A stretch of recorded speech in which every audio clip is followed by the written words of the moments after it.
Você já imaginou ler um livro policial que se passa no ano de 2058? Porque é isso que você vai encontrar em Nudez Mortal. Oi pessoal, tudo bom? Sejam todos muito bem-vindos de volta ao canal, eu sou a Cat e hoje estou aqui para falar desse livro inusitado que é Nudez Mortal. Esse é um livro policial que se passa no ano de 2058. E ele é escrito pela Dee Robb, que na verdade é um pseudônimo da Nora Roberts. Nudez Mortal é o primeiro livro de uma longa série chamada In Death, ou Mortal, que começou em 1995 lá nos Estados Unidos. A série hoje já conta com 63 volumes, pois é, 63 que estão sendo escritos desde 95, e aqui no Brasil nós temos até o momento 42 livros publicados, que são esses aqui que estão atrás de mim, ó. Eu tenho a minha coleção quase completa, faltam alguns números, mas hoje eu resolvi vir falar com vocês sobre o primeiro volume dessa série, que é o Nudez Mortal, e antes que vocês se assustem e digam, Cat, por que é que você está me indicando um livro que eu tenho que ler mais 40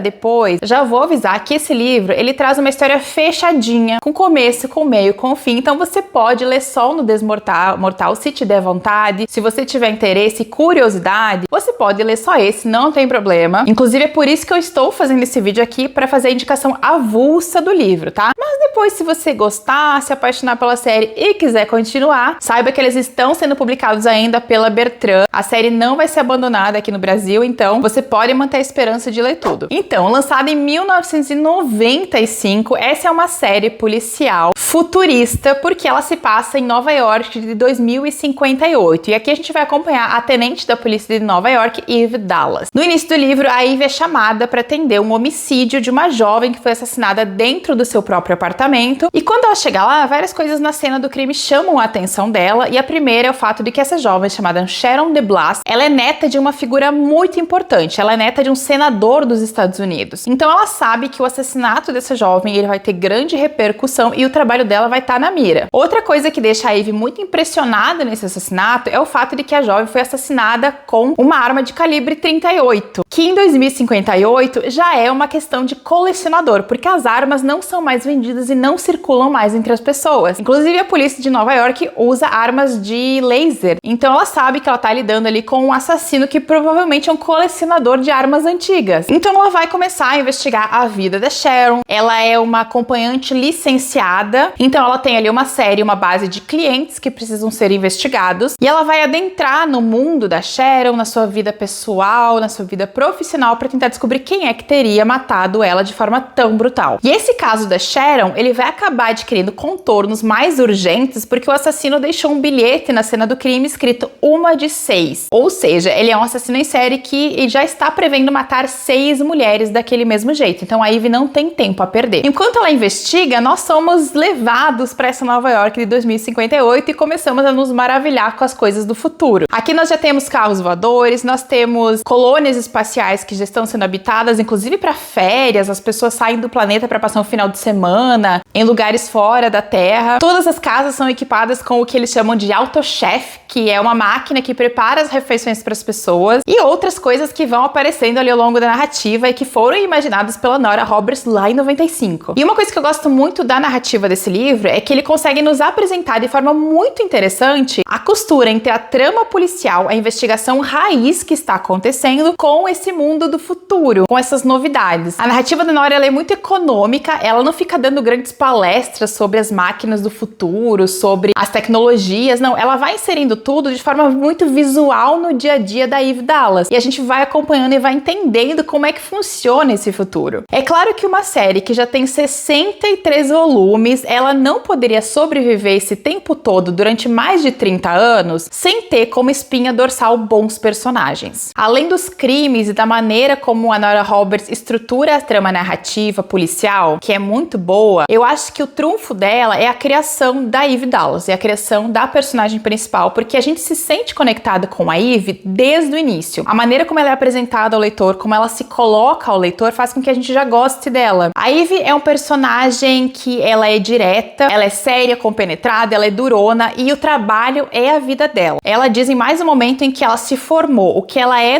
nesse momento atual da história é o trabalho. Foi o trabalho que fez dela aquilo que ela é. E ela tem um cérebro também muito astuto e ela percebe padrões e conexões de forma muito rápida que faz com que ela seja a melhor no que ela faz. Mas o aspecto mais interessante da Eve é o seu lado emocional, que é um lado muito escondido, é um lado obscuro. A Eve, desde o início, ela já se mostra, assim, uma pessoa que vive atrás de uma parede muito grande que ela mesma construiu. A gente não sabe exatamente por que ela construiu essa parede, mas a gente vai descobrindo isso ao longo da série. Então você sabe que ela é alguém muito reservada em relação aos seus sentimentos e sua vida pessoal. Ela mesma diz em determinado momento que ela só tem 2 amigos, mas ela deixa muito claro pra gente que ela veio do nada. Ela saiu de um passado onde ela era ninguém e ela se construiu como policial. E ao se construir, ela não tem medo de nada. E ao não ter medo de nada, ela vai descobrir o que aconteceu. No meio da investigação, ela também vai conhecer uma outra figura que vai ser importante pra narrativa e pro andamento da série, que é o Rourke. O Rourke, que é o nome mais difícil de pronunciar dessa série inteira, ele aparece de início como um dos suspeitos do assassinato da Sharon, e ele é um multimilionário ali do futuro. Ele é um cara que é dono de muita coisa, ele é dono de satélites, ele é dono de planetas, o cara tem dinheiro pra dar e vender, e ele também é uma pessoa muito íntegra, muito segura, que vai ter ali alguns embates com a Eve, e que logo isso aí acaba se transformando num possível interesse romântico. E vou dizer pra vocês, eu não sou uma grande fã de suspense romântico, eu não sou muito fã quando um romance aparece no meio de uma narrativa policial, mas aqui nesse livro, a química entre os personagens, ela é tão bem construída, ela é tão magnética, que você sente a química entre eles desde o primeiro encontro e você torce pra que eles deem certo, torce pra que eles fiquem juntos. E essa é uma das questões que eu também acho que é o que ajuda a manter essa série tão longa e tão amada, que é a conexão e a química entre os personagens, que é muito boa e muito bem feita. Tem uma questão sobre esse livro, para além, né, de ele ser um livro policial, que eu acho interessante comentar aqui, eu queria deixar para vocês essa reflexão. Esse é um livro lançado em 1995. Para quem gosta de literatura policial, como eu sei que muitos de vocês também gostam, a década de 90, ela foi uma década muito importante na literatura policial, porque ele marca esse momento em que no mundo real, as mulheres estavam entrando com mais volume nas instituições de segurança. Para quem não sabe, por exemplo, o FBI proibia a entrada de mulheres dentro do departamento até a década de 70. Então as mulheres começam a entrar no FBI, por exemplo, depois de 72. E é muito interessante como as artes, a televisão e a literatura absorveu isso também. Você vai ter, por exemplo, a Clarice Starling, que é a protagonista de O Silêncio dos Inocentes, surgindo em 88. Você tem ali na década de 90, por exemplo,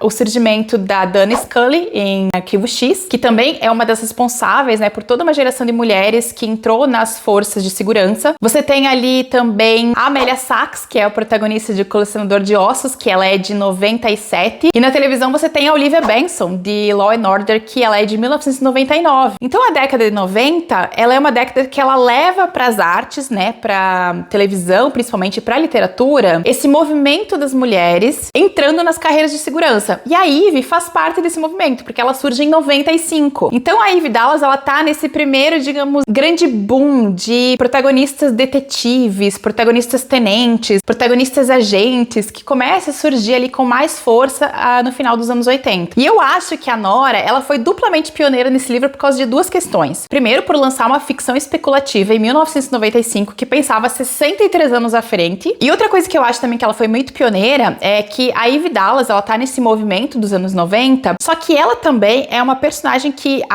o esqueleto dela, a gente vê muito hoje em dia. Você vê muitas personagens como a Eve Dallas na literatura atual. Mas em 95, uma personagem como a Eve era muito raro. Essa protagonista aqui, que falava pouquíssimo de sentimentos, que era muito durona, que era muito forte, tanto emocional quanto fisicamente, porque a Eve, inclusive, entra em embates físicos aqui com vários suspeitos e ela sai ganhando. Em 95 era uma coisa inovadora. Então eu acho que a Nora Roberts estava muito à frente ali do seu tempo. Hoje em dia você encontra muitas personagens como a Eve na literatura, ainda bem, que bom que isso acontece. Mas em 95 a Eve aqui, ó, era uma das pioneiras em muitas coisas. Eu acho que isso é muito legal de lembrar. Como eu comentei pra vocês, então, esse caso da Sharon, ele vai ser resolvido aqui no livro. Então você não precisa se preocupar em continuar a ler a série, tá? Se você não tiver vontade, você pode ler só o Nudez Mortal. E o caso tem começo, tem meio e tem fim aqui também. E é claro, depois nos livros da sequência você vai ter mais ali sobre os personagens, vai ter mais sobre a vida da Eve, sobre todas as questões que vão acontecendo na vida pessoal dela. Esse livro nunca foi adaptado, apesar de estar ali na estrada há mais de 30 anos. Volta e meia surge uma conversa sobre uma adaptação, mas eu acho, gente, que é muito difícil e é um grande desafio você filmar uma série que é tão icônica e que é tão amada pelas pessoas ao redor do mundo. Sem falar que pra você chegar na Eve Dallas correta, vai ser difícil, viu? Porque você vai ter que encontrar uma Eve que seja exatamente igual essa aqui do livro, porque senão as pessoas não vão gostar. Então, se você gosta de mistério, gosta de literatura policial, gosta de tramas que se passam no futuro e gosta de um pouco de romance dentro de um livro policial, tudo isso você vai encontrar aí no Desmortal. Leia, experimente, faça uma tentativa e depois você decide se você quer continuar ou não. E aí, te convenci a dar uma chance no Desmortal? É um livro diferente, é um livro curioso, é um livro muito bem escrito e com personagens que eu tenho certeza que vão fazer você se apaixonar. Vou deixar a ordem completa da série aqui embaixo pra vocês, tá? E se você fizer a leitura desse livro e gostar, depois vem comentar comigo, porque eu adoro conversar sobre esse livro com as pessoas. E é isso, beijão e a gente se vê no próximo vídeo.